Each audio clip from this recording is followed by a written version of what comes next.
우리 모든 친구들 설 명절 이번에 맛있는 거 많이 먹었나요? 예, 동건이 맛있는 거 많이 먹었니? 아닌 것 같아요. 안 먹은 친구들도 있고, 오히려 명절 때 다이어트를 시도하는 친구들도 있더라고요. 목사님이 개인적으로 놀라운 인체의 신비를 경험을 했어요. 정상적인 방법으로 화장실을 하루에 4번을 갈 수 있구나. 그러니까 이제 정상적으로요. 배탈 안 나고.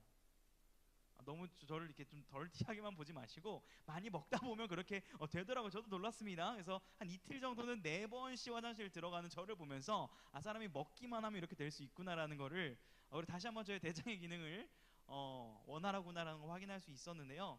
그만큼 이제 많이 먹었습니다.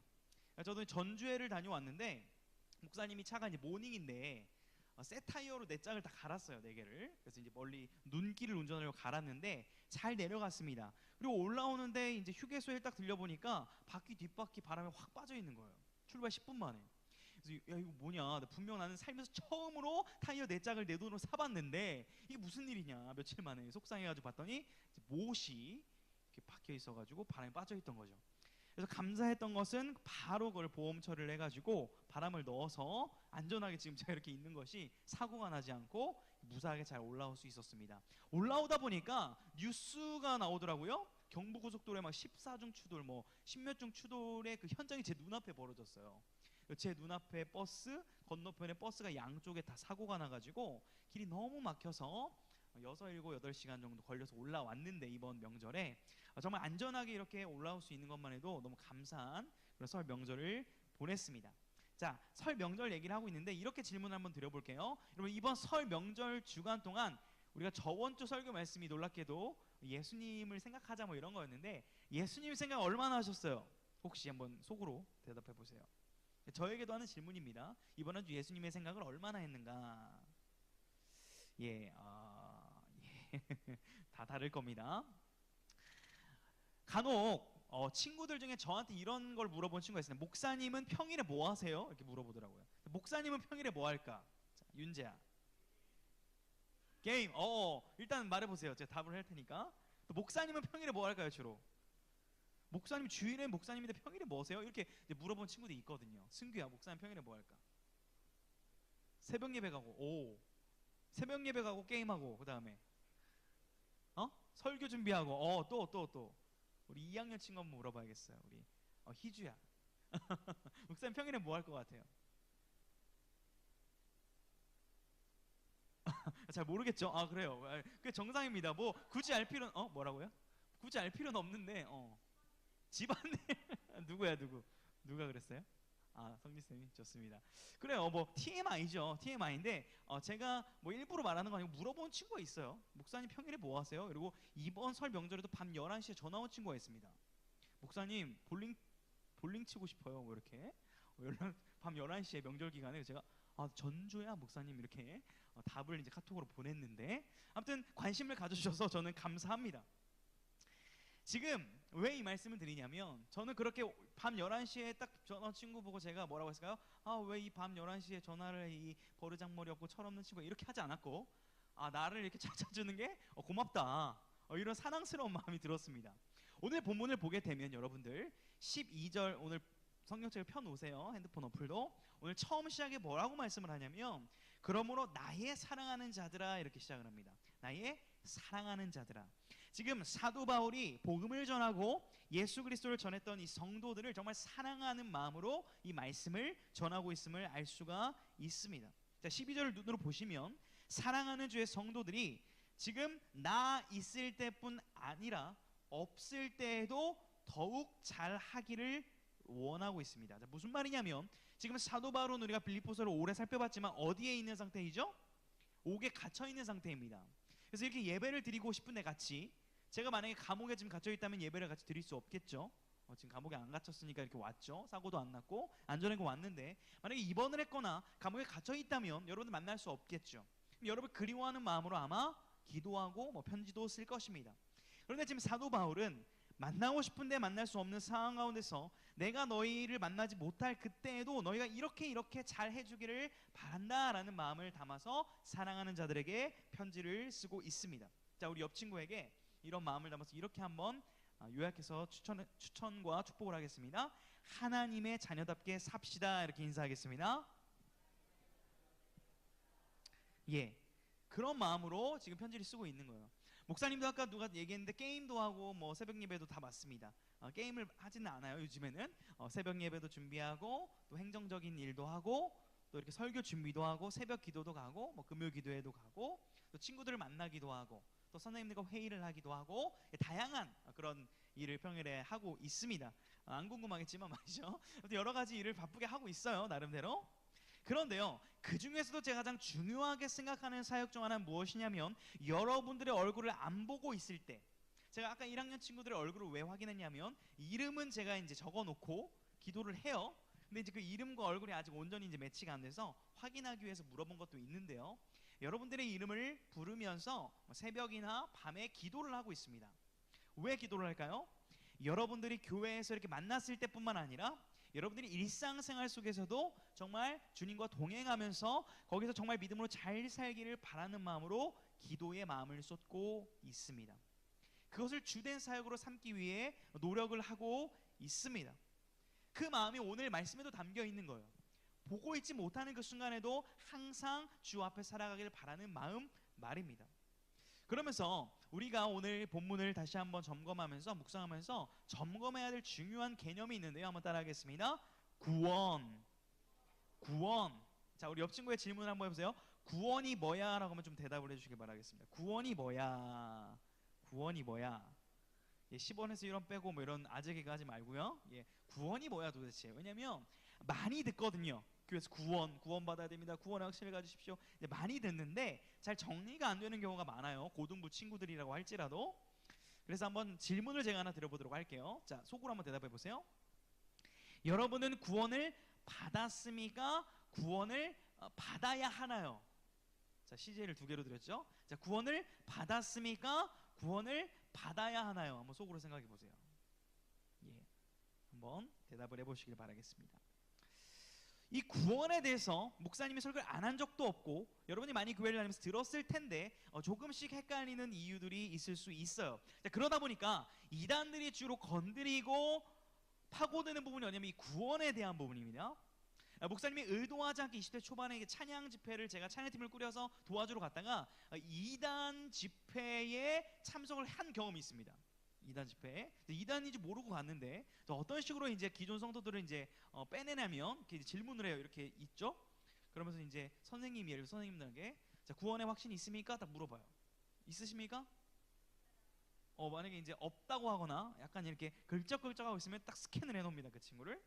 자, 저는 당연히 예라고 이제 대답을 했는데 이제 그런 친구들에게 계속 집요하게 질문 이런 식으로 합니다. 구원의 확신이 왜 없죠? 당신의 삶은 이렇게 죄를 안 짓나요? 죄 짓는데요. 그렇죠? 구원을 못 받은 것 같죠? 이런 식으로 굉장히 정죄와 공격적인 질문을 통해서 이 내 안에 의심을 만들어냅니다.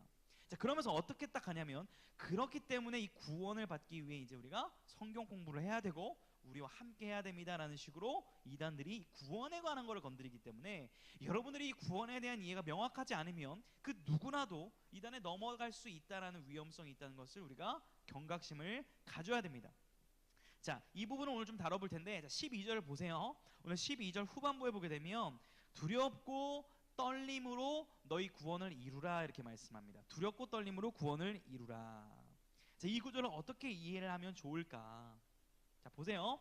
구원을 이루라 라고 했으니까 아직 내가 교회를 다니고 있고 지금 예배를 드리고 있고 신앙생활을 하고 있긴 하지만 또 실상생활 속에서는 욕도 하기도 하고 또 실수를 하기도 하고 죄를 짓기도 하니까 아직 내가 구원이 이루어진 게 아닌가 보다. 그러니까 내가 이제 구원을 이루어 가야겠다라고 이런 식으로 이해하기 쉽습니다.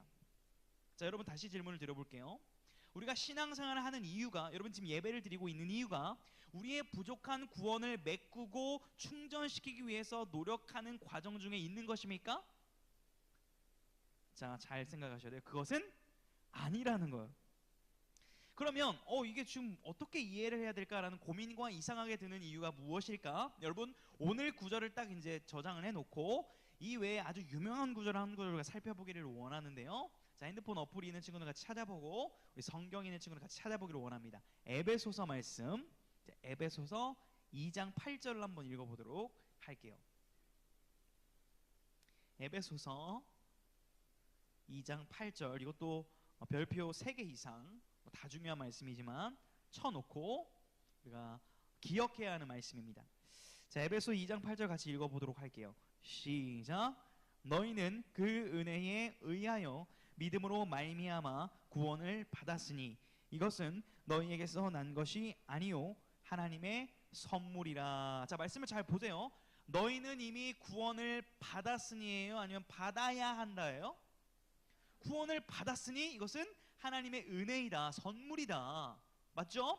예수 그리스도께서 우리 위해 죽으심, 십자가의 은혜를 믿고 예수님의 이름을 영접하는 자들에게는 하나님의 자녀가 되는 권세를 주셨습니다. 믿으십니까? 이것은 변함없는 진리입니다. 자, 그런데 이렇게 많이 들었는데 오늘 빌립보서를 보니까 구원을 이루라고 하니까 이제 헷갈릴 수 있는 거거든요. 자, 보세요. 에베소서도 사도 바울이 있었고요, 빌립보서도 사도 바울 동일한 인물이 있었습니다. 그러면 두 가지를 생각해 볼 수 있습니다. 바울이 머릿속에 이 구원이란 개념을 두 가지를 생각하고 각각 다른 걸 얘기하는 걸까요? 혹은 예전에는 이렇게 생각했는데 나중에 빌립보서를 쓸 때쯤 생각이 바뀌어서 다른 얘기를 하고 있는 걸까요? 그렇다면 성경은 다른 얘기를 하고 있고 틀린 게 되는 걸까요? 아니죠. 같은 걸 얘기하고 있는 겁니다. 자, 그러면 어떤 내용일까? 오늘 본문에 힌트가 있습니다. 다시 빌립보서 2장으로 돌아오시면, 자, 그러므로 나의 사랑하는 자들아. 제가 여러분을 사랑하는 자들아라고 불렀다 그랬죠? 여러분들은 예수님을 이미 믿는 자들이에요, 안 믿는 자들이에요? 믿는 자들. 빌립보 교회 성도들은 예수님을 믿는 자들이에요, 안 믿는 자들이에요? 믿는 자들이죠. 이미 구원 받은 자라는 걸 전제하고 그 다음에 스텝을 얘기하고 있는 거예요. 이미 성도라는 거예요. 하나님의 은혜로 구원받은 하나님의 자녀라는 것입니다. 자, 그런데 제가 빌립보서를 계속해서 지금 우리가 살펴보는데 빌립보 교회 안에 어떠한 문제가 있었다 없었다? 있었다. 서로 다투고 하나 되지 못하고 서로를 비판하고 서로를 정죄하는 그러한 문제가 있었다라는 거예요. 자, 그러면 예수님을 믿긴 하지만 아직 그 교회 안에 미성숙한 세상적인 모습들이 남아있다라는 거에 없다는 거예요? 남아있다라는 거죠. 아직 성숙의 길로 가야 될 길이 남아있다라는 거예요.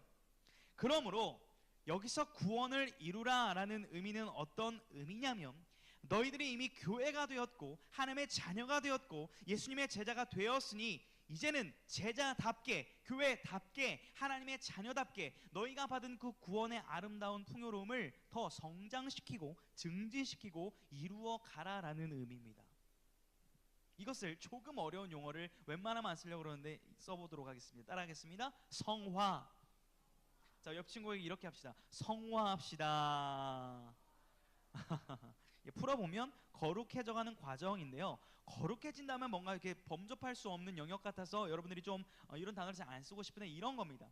주님을 조금씩 닮아가는 과정이에요. 주님을 더욱더 따라가는 과정이 성화의 과정입니다. 여러분 한번 이것을 우리 이해해 보기를 원하는데요, 여러분 가장 좋아하는 가수 혹시 예우 좋아하는 가수 누구 있을까요? 자유롭게 우리의 좀 좋아하는 분들을 공개해 봅시다. 예우 좋아하는 가수. 예? 솔지? 루시요? 아, 밴드죠? 3, 4인조 남자 밴드. 얼마 전에 콘서트도 했고. 예. 저 좀 시대를 좀 압니다. 고3한테 물어볼까? 지호야 누구 좋아하는 가수? 홍지호 너. 가수. 배우도 괜찮아요? 빅뱅 좋아해요? 제 시대 사람 같아요. 자, 우리 1학년 또 물어볼까요? 자, 우리 윤재야. 고1 남자는 어떤 가수를 좋아할까요? G.O.D요? 상당히 올드스쿨 마인드. 어디를 물어봐요? 고2 여자한테 물어봐야 되나? 우리 예. 소정 선생님 누구 좋아하세요? 빅뱅 좋아한대요. 지호랑 소정 쌤이랑 같은 라인. 예. 수민아. 우리 고3은 노래 들을 시간도 없겠지만 그래도 너 어떤 가수 좋아해요? 안 좋아해요? 그러니까 온리 공부. 저게 맞아요. 자, 왜 이런 얘기를 했냐면 잘 보세요 여러분. 자, 가수란 타이틀을 달았습니다. 가수. 앨범을 내면 가수가 돼요. 저도 가수입니다. 그러니까 앨범은 냈어요. 그러니까 가수예요. 그러니까 정체성은 가수입니다. 무슨 얘기 하려고 하냐면 잘 보세요. 자, 가수 데뷔를 한 지가 제가 한 8, 9년이 됐는데 노래는 8, 9년 전이 더 잘했을까요? 지금이 더 잘할까요? 제가. 여러분 8, 9년 전에 노래 못 들어봤겠지만 언제 더 잘했을까요? 압도적으로 예전이 더 잘했습니다. 예전에는요, 이렇게 노래를 한번 부르면 시선이 나름 좀 이렇게 모였어요. 근데 지금 불러도 아무런 시선이 안 오잖아요. 그러니까 실력이 이제 퇴화했어요. 솔직히 말할게요. 목이 좀 한 2번 정도 이렇게 너무 발성 연습을 많이 해가지고 목이 한번 2번 정도 나갔습니다. 그래서 지금은 노래를 해도 썩 잘하는 편은 아닙니다. 객관적으로. 자, 그런데 이전에 잘했어요. 자, 그러면 저는 문희는 가수긴 한데 가수는 뭘로 가수를 입증해야 돼요? 라이브. 우리 아이돌 중에도 라이브 논란되는 그런 아이돌 그룹이 있을 수도 있죠. 라이브를 잘해야 가수다라는 게 이제 딱 가수다움인 겁니다. 가수 중에서 점점 실력이 느는 가수가 있고 주는 가수가 있습니다. 여러분 박효신이라는 가수 아세요? 예전에 노래 어떻게 불렀죠? 추억은 사랑을 닮아. 저 박효신 팬입니다. 이거 놀리는 건 아니고 모창이 이 정도밖에 안 되는 거예요. 근데 요즘에 노래를 너무 잘하죠. 뭐 따라할 수도 없습니다. 막 야생화 남자들, 막 너무 잘해요. 뮤지컬도 막 너무 잘합니다. 그러니까 실력이 늘었어요. 실력이 퇴화한 가수는 대표적인 가수 누구죠? 김평강. 예전에 진짜 잘했어요. 예전에는 This is the moment, 내 모든 것 예수님께로 내 영혼 바칩니다. 내 모든 것 주께 드리오니 절실한 기도 절실한 소원 주님을 찬양합니다.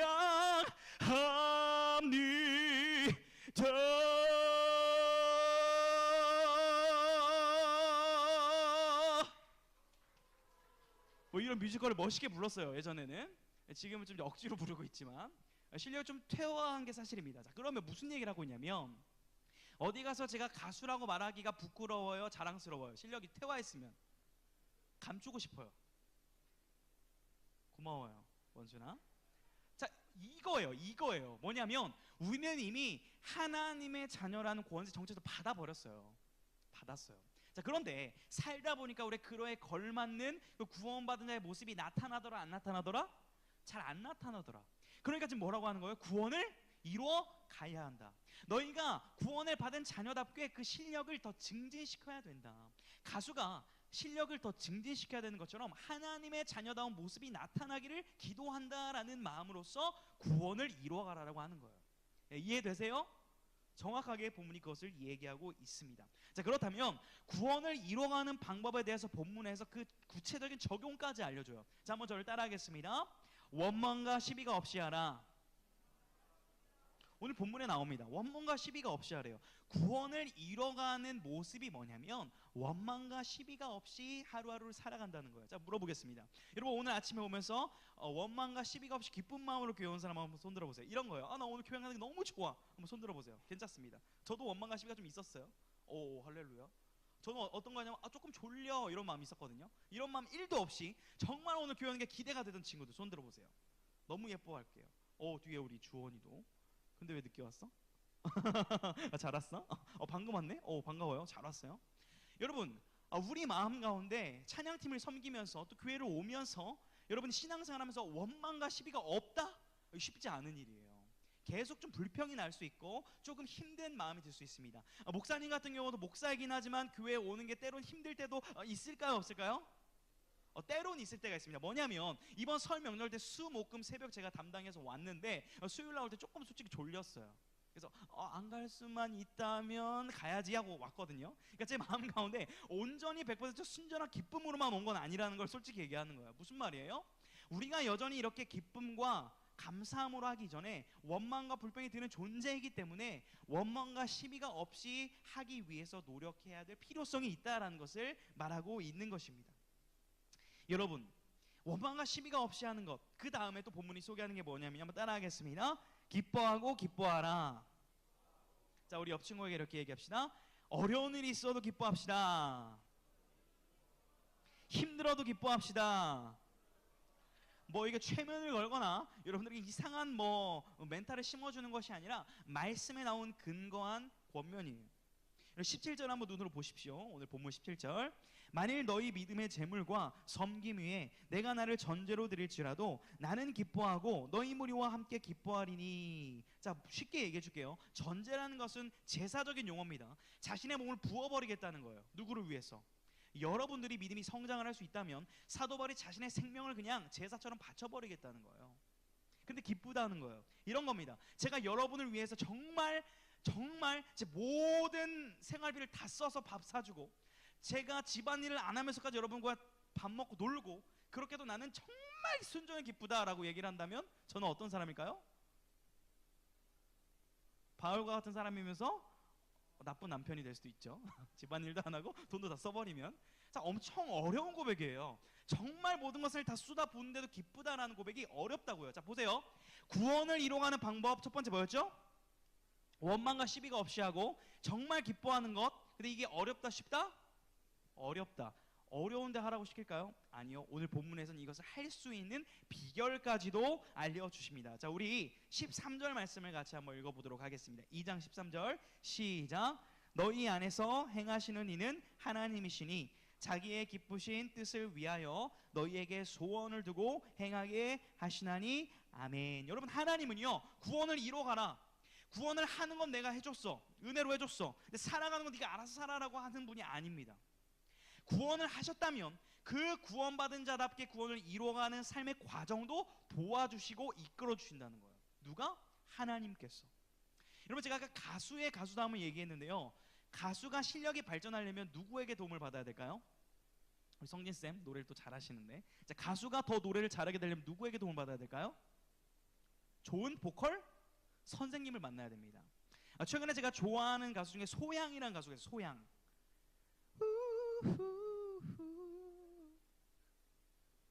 누가 상당히 웃었는데, 아무튼 이건 모창입니다. 그분을 조롱하는 게 아니라 정말 잘하시는 월드 클래스 보컬이죠.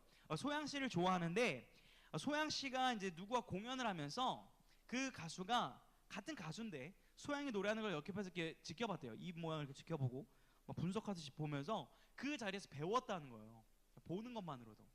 직접 소리가 어떻게 내는지를 들어보고 입 모양을 보고 노래가 그 순간 늘었다고 한 가수가 고백을 하는 걸 보았습니다. 무슨 말이냐면, 가수도 좋은 보컬 동료나 선생님을 옆에 두면 실력이 늘 수 있어요. 마찬가지로 하나님의 자녀가 그 자녀다움을 회복하기 위해선 믿음의 선배들, 특별히 성령 하나님께서 우리를 친히 도와주시고 코칭해 주셔서 우리 믿음이 구원이 성장할 수 있도록 도와주신다는 거예요. 그러므로 우리가 원망과 시비가 없이 살아가는 것, 기쁨으로 살아가는 것이 우리의 힘으로는 불가능해 보이지만 하나님께서 도와주심을 믿고 나아간다면 언젠가는 가능한 이야기라는 것입니다. 믿으십니까? 하나님은 우리에게 그런 가능성을 열어두셨다라는 거예요. 그런 의미에서 하나님께서 구원을 이루어가라라고 우리에게 말씀을 하시는 거죠. 사랑하는 여러분, 우리 공동체가, 여러분의 개인의 영혼이 구원을 이뤄감을 통하여 모든 순간의 기쁨으로 감사함으로 감당하는 진짜 성숙한 하나님의 자녀의 모습이 우리 공동체에 넘쳐나기를 주님의 이름으로 축복합니다. 이것을 우리가 함께 노력할 때 가능한데, 그 노력 가운데 하나님이 도와주심으로 말미암아 진정으로 가능할 줄로 믿으시길 축복합니다. 이것을 우리가 꿈꾸고 결단을 해야 하는 것입니다. 그럴 때 우리 공동체 안에 정말 성경이 지식이 아니라 말씀이 진짜구나, 진짜 풍요롭구나, 진짜 내 삶의 능력으로 나타나는 것을 경험할 수 있게 되는 것입니다. 저는 여러분들이 고등부를 다니면서 하나님의 말씀이 지식으로만 머무는 것이 아니라 구원의 풍요로움으로 나타나는 실제로 경험하게 되어지는 역사의 길을 주님의 이름으로 축복합니다.